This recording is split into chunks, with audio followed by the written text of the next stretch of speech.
G7 వేదిక మీద Trump ఏకాకైపోయాడు. ఇప్పుడు ఇదొక పెద్ద సమస్య. ఎవరూ పట్టించుకోలేదు, ఎవరు దేకలా.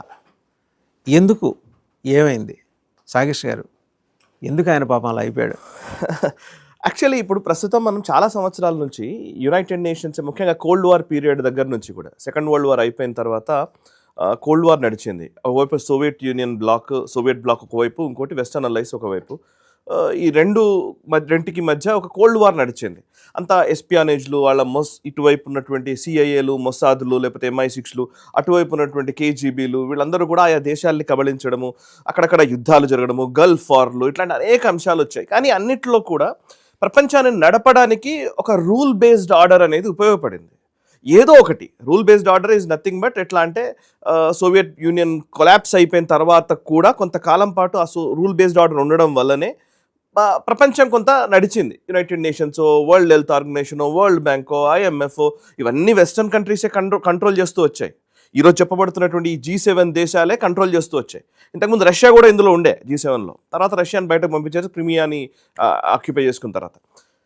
ఇప్పుడు మనం ఇక్కడ సమస్య ఏమైందంటే, డొనాల్డ్ ట్రంప్ లేదా అమెరికా అధ్యక్షుడు ఎవరైతే ఉన్నారో వాళ్ళు ఈ వెస్టర్న్ అలైస్ అందరినీ కూడా కలిపి అంతర్జాతీయ సమాజాన్ని అడ్రస్ చేసేటువంటి వేదికల్ని ఏర్పరిచి, ఆ వేదికల ద్వారా ఒక రూల్ని క్రియేట్ చేసి, గ్లోబలైజేషన్ అంటారా, క్యాపిటలిజం అంటారా, ఇన్వెస్ట్మెంట్ మాడ్యూల్ అంటారా, what ever it may be, ఒక పద్ధతిని క్రియేట్ చేశారు.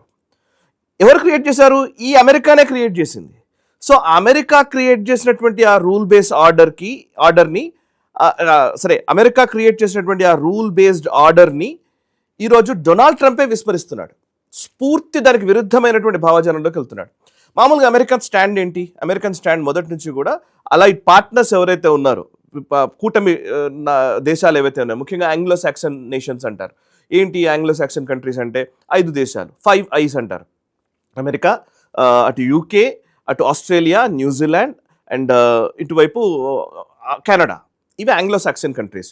ఇంకోవైపు యూరప్ అండ్ అమెరికాకి మధ్య సాన్నిహిత్యం ఉండడం అనేది, ఎప్పటికీ కూడా ఆ సంబంధాలు నిలుపుతూ ఉండడం.